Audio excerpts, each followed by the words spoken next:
नमस्कार, स्वागत है आप सबका। आप देख रहे हैं मेरा मध्य प्रदेश। मध्य प्रदेश की खबरों को विस्तार से जानेंगे। कोरोना वायरस और ओमिक्रॉन के बढ़ते मामले को देखते हुए प्रधानमंत्री नरेंद्र मोदी और सभी राज्यों के मुख्यमंत्रियों के बीच आज एक बैठक हुई है। वीडियो कॉन्फ्रेंसिंग के जरिए बातचीत की गई। प्रधानमंत्री मोदी कोविड समीक्षा बैठक के दौरान मुख्यमंत्रियों से राज्यों में क्या स्थिति है इसका जायजा उन्होंने लिया है। घातक वायरस फैलने से रोकने के लिए क्या कदम राज्यों में उठाए गए हैं या उठाए जाने चाहिए, इस पर चर्चा कर रहे हैं। प्रतिबंधों पर भी बात हुई है। साथ ही कुछ उपायों पर मंथन हुआ जिनके जरिए कोरोना को रोका जा सकता है, लगाम कसी जा सकती है। वर्चुअल मीटिंग में गृह मंत्री अमित शाह, केंद्रीय स्वास्थ्य मंत्री मनसुख मांडविया भी मौजूद हैं। वहीं मध्य प्रदेश, छत्तीसगढ़ के मुख्यमंत्री इस मीटिंग में मौजूद रहे।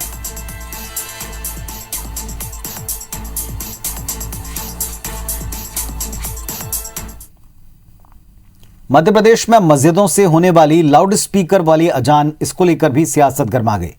मस्जिदों से लाउड स्पीकर के द्वारा होने वाली अजान को लेकर बीजेपी और कांग्रेस आमने सामने है। इंदौर के वकीलों ने कमिश्नर से शिकायत करते हुए मस्जिद में लाउड स्पीकर लगाकर अजान पढ़ने पर पाबंदी लगाने की मांग की। वकीलों का तर्क है कि इंदौर जिला कोर्ट और हाई कोर्ट के पास मस्जिद है और यहां से तेज आवाज में होने वाली अजान से ध्वनि प्रदूषण होता है, कामकाज कोर्ट का बाधित होता है, दिक्कत आती। पूरे मामले को लेकर सियासी बयान भी दोनों तरफ से आने लगे। शिकायत के बाद गृह मंत्री नरोत्तम मिश्रा ने कहा कि सरकार इस मामले का परीक्षण करवा रही। इधर कांग्रेस पार्टी के विधायक आरिफ मसूद ने सरकार पर मध्य प्रदेश में मुस्लिमों को टारगेट करने का आरोप लगाया है।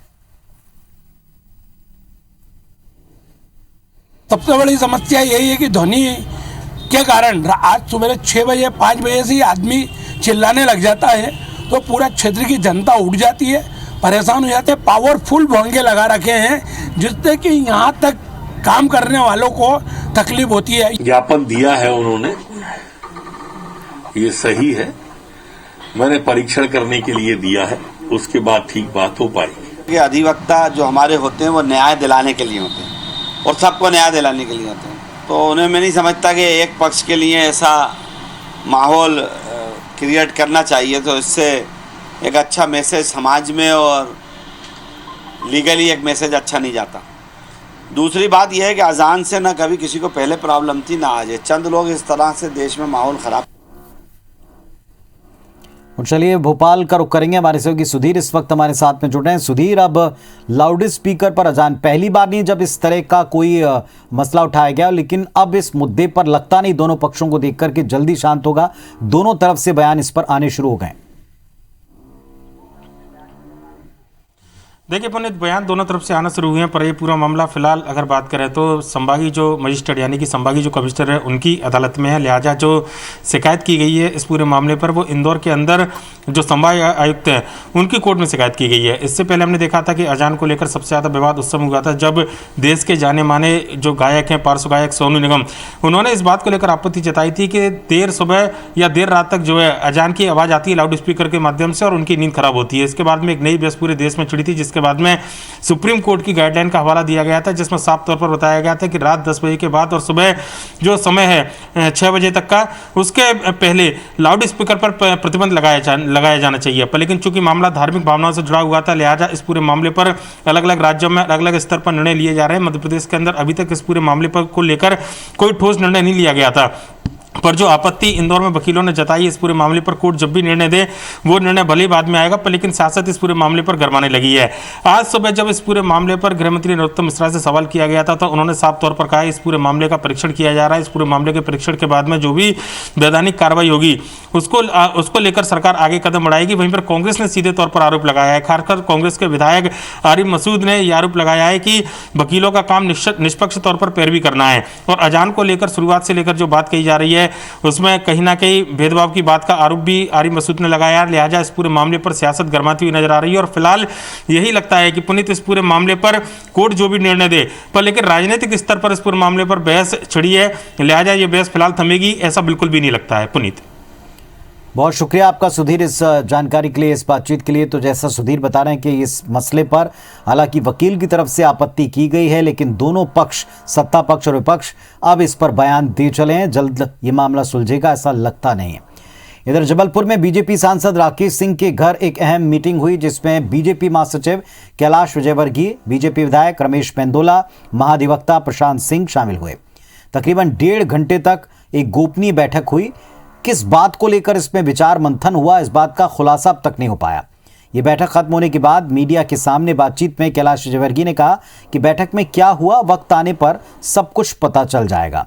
वहीं यूपी चुनाव पर उन्होंने दावा किया कि बीजेपी एक बार फिर बहुमत में आएगी। कैलाश ने नवजोत सिंह सिद्धू पर भी निशाना साधा।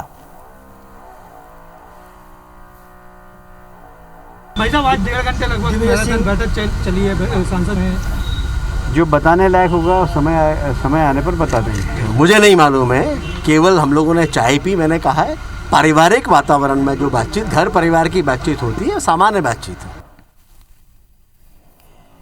दिग्विजय सिंह ने कहा था कि मैं कभी हिंदू विरोधी नहीं था, ना हूं ना रहूंगा। इसे लेकर मध्य प्रदेश के गृह मंत्री नरोत्तम मिश्रा ने पलटवार में कहा कि ये दिग्विजय सिंह का हृदय परिवर्तन है, वो शब्दों में सुधार कर रहे हैं। इससे अच्छे दिन और क्या होंगे। जो राजनीति में सिर्फ इफ्तारी करने तक सीमित थे, आज अपने आप को हिंदू साबित करने में लगे हैं। देश बदल रहा है। दिग्विजय सिंह ने देर से सही अपनी आत्मा की आवाज सुनी है। वहीं एक बार फिर से पंचायत के परिसीमन के आदेश जारी होने पर कहा कि बीजेपी हमेशा प्रजातांत्रिक प्रक्रिया में पूर्ण विश्वास करती है। सरकार जल्द से जल्द पंचायत चुनाव कराना चाहती है ताकि पंचायतों का काम सुदृढ़ रूप से चल सके। अच्छे दिन क्या होंगे कि दिग्विजय सिंह जी स्वयं आके बता रहे हैं कि मैं कभी हिंदू विरोधी नहीं रहा, मैं बड़ा धर्म वाला हूं। देर आए दुरुस्त आए, देर से ही सही, कम से कम उनकी आत्मा की आवाज तो वो अब सुन रहे हैं। मध्य प्रदेश में कांग्रेस नेताओं की राज्यपाल के खिलाफ बयानबाजी और नारेबाजी को बीजेपी बड़ा मुद्दा बनाएगी। बीजेपी ने इस मामले में आदिवासी अस्मिता से इस पूरे प्रकरण को जोड़ दिया है। संपूर्ण आदिवासी समाज का अपमान बताते हुए प्रचारित करना शुरू कर दिया है। बीजेपी कांग्रेस नेताओं के इस व्यवहार को आदिवासी विरोधी मानसिकता का बताते हुए एक अभियान चलाने की तैयारी कर रहे हैं। बीजेपी नेता कहते हैं कि राज्यपाल का पद संवैधानिक है, उनको लेकर अमर्यादित शब्दों का इस्तेमाल करना यह बताता है कि कांग्रेस आदिवासियों के प्रति कैसी मानसिकता रखती है। आदिवासी समाज के बीच इस मुद्दे को ले जाएंगे और कांग्रेस की असलियत उजागर करेंगे। बीजेपी का आरोप है कि कांग्रेस और दिग्विजय सिंह ने राज्यपाल का अपमान इसीलिए किया क्योंकि वो जनजातीय समुदाय से आते हैं।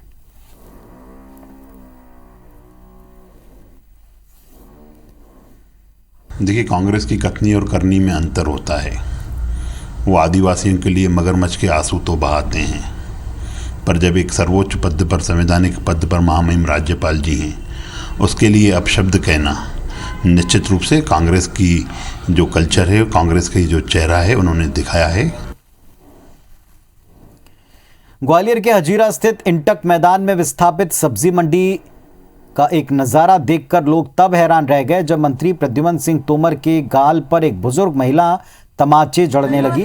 हालांकि मंत्री तोमर बुजुर्ग महिला के हाथ पकड़कर खुद को तमाचा पड़वा रहे थे। उन्होंने कहा, मुझसे गलती हो गई तो माँ मुझे मार ले। इसके बाद वो बुजुर्ग महिला के पैरों में गिरकर माफ़ी मांगते भी दिखे। दरअसल ये पूरा मामला हजीरा स्थित सब्जी मंडी से जुड़ा है, जहां बुधवार को नगर निगम और प्रशासन ने मिलकर हजीरा चौराहे पर सालों पुरानी सब्जी मंडी को अतिक्रमण बताते हुए कार्रवाई की। वहां से सभी सब्जी विक्रेताओं को इंटक मैदान स्थित हॉकर जोन में शिफ्ट करा दिया। लेकिन इस दौरान सब्जी विक्रेताओं ने गंभीर आरोप लगाए। कहा कि मंडी को बड़े नेताओं के इशारे पर पूंजीपतियों के लिए खाली करवाया जा रहा है। मौका मिला तो कांग्रेस भी हॉकर जोन पहुंची और मोर्चा खोल दिया। वहीं ऊर्जा मंत्री ने कांग्रेस के इस विरोध को खोखली राजनीति बताया।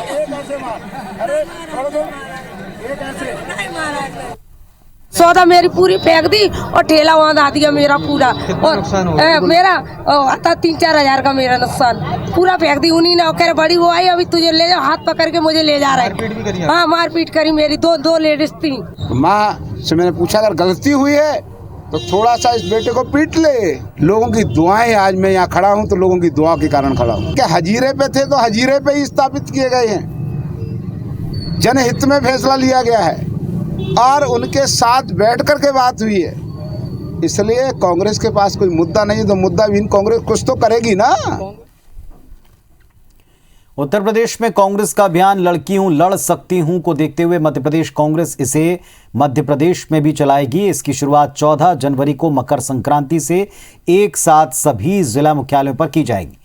इस मौके पर महिला कांग्रेस हनुमान चालीसा का पाठ करेगी। कांग्रेस की कोशिश अगले साल विधानसभा चुनाव में पार्टी की जमीन मजबूत करना है, लिहाजा महिला कांग्रेस ने आधी आबादी के साथ बहुसंख्यकों को साधने की कोशिश तेज कर दी। महिला कांग्रेस प्रदेश अध्यक्ष अर्चना जायसवाल ने बताया कि राजनीतिक तौर पर महिलाओं को सशक्त करने का कार्यक्रम चलाया जा रहा है। उन्हें अधिकारों के प्रति जागरूक करने के लिए लड़की हूं लड़ सकती हूं इस अभियान को चलाया जाएगा। गृह मंत्री नरोत्तम मिश्रा ने इस पर कहा कि अगर कांग्रेस को लड़कियों के लिए लड़ना ही है तो राजस्थान और छत्तीसगढ़ में जाकर लड़ें। हमारे एक कार्यक्रम मध्य प्रदेश महिला कांग्रेस मध्य प्रदेश के हर जिले में भी प्रारंभ करने जा रही है, जिसका नाम है लड़की हूँ लड़ सकती हूँ। ये अभियान हमारी मार्गदर्शक प्रियंका गांधी जी ने यूपी में चालू किया है। उसके साथ ही साथ हम लोग हनुमान चालीसा का पाठ भी हमारी महिलाएं करेंगी। प्रियंका जी अगर लड़की हैं और लड़ सकती हैं तो राजस्थान में जाए। निर्भया कांड जैसी ये पुनरावृत्ति राजस्थान में हुई है जो चिंतनीय और निंदनीय है। जब निर्भया कांड हुआ तब भी भाग्य दिल्ली में कांग्रेस की सरकार थी और अब राजस्थान में ये कांड जो हुआ है बड़ा घृणित कांड हुआ है। चलिए देखते हैं बिग न्यूज। मधुकुंज अगरबत्ती प्रेजेंट्स बिग न्यूज। अगरबत्ती हो तो मधुकुंज।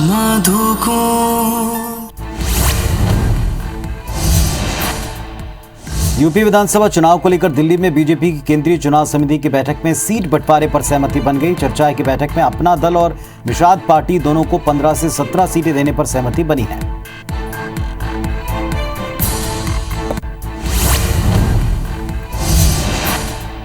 इस्तीफा देने के बाद धर्म सिंह सैनी ने कहा कि इस्तीफा देने का सिलसिला 11 तारीख से चला था और ये रोज ऐसे ही चलता रहेगा। इस पार्टी में दलितों पिछड़ों की उपेक्षा हो रही थी, इसलिए हमने पार्टी छोड़ दी।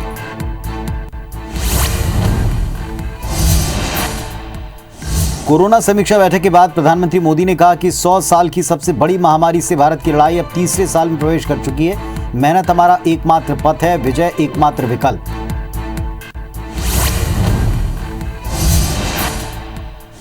पश्चिम बंगाल के जलपाईगुड़ी में बड़ा ट्रेन हादसा हुआ। बीकानेर एक्सप्रेस के 5 डिब्बे पटरी से उतर गए। हादसे में 3 लोगों की मौत हो गई और कई लोग घायल हैं। हेल्थ सेक्टर से जुड़े लोगों को जोड़ने वाले प्लेटफॉर्म एका केयर ने अब मध्य प्रदेश में भी अपनी उपस्थिति दर्ज की है। इंदौर में एका केयर की शुरुआत की गई। एका केयर लोगों को डिजिटलाइजेशन का लाभ पहुंचाने के लिए मरीजों को डॉक्टर्स की सेवाएं मुहैया कराएगा। एका केयर के नेशनल सेल्स हेड चंदन चौधरी ने बताया कि पायलट प्रोजेक्ट के तहत हमने क्लिनिक्स में टैब उपलब्ध कराए हैं, जिसमें परामर्श के दौरान डॉक्टर्स को कम से कम 70% समय बच रहा है। उन्होंने बताया कि इस तिमाही में एका केयर नेटवर्क के साथ लगभग 50 डॉक्टर्स को जोड़ने का लक्ष्य है, जबकि साल के अंत तक 200 डॉक्टर्स को जोड़ने की योजना है। एका care Ayushman Bharat digital health mission के तहत हेल्थ आईडी बनाने वाला पहला निजी हेल्थ केयर प्लेटफॉर्म है।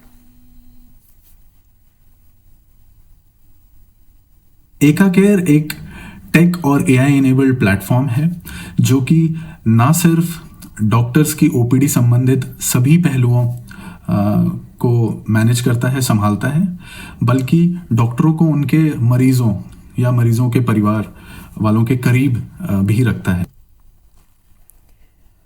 यूपी में बीजेपी से मंत्रियों और विधायकों का इस्तीफे का दौर चल पड़ा है और लगातार जारी है। 3 दिन के भीतर 3 मंत्री स्वामी प्रसाद मौर्य, दारा सिंह चौहान और धर्म सिंह सैनी इस्तीफा देकर समाजवादी पार्टी की साइकिल पर सवार हो गए हैं। इनके अलावा करीब 1 दर्जन विधायक भी दल बदलने के लिए रेस में शामिल हैं।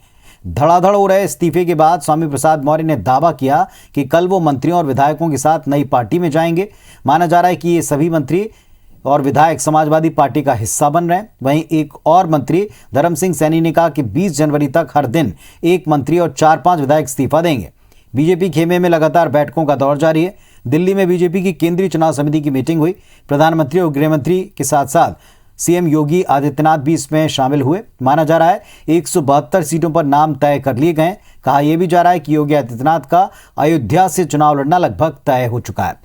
योगी के अयोध्या से प्रत्याशी होने की घोषणा किसी भी वक्त हो सकती है।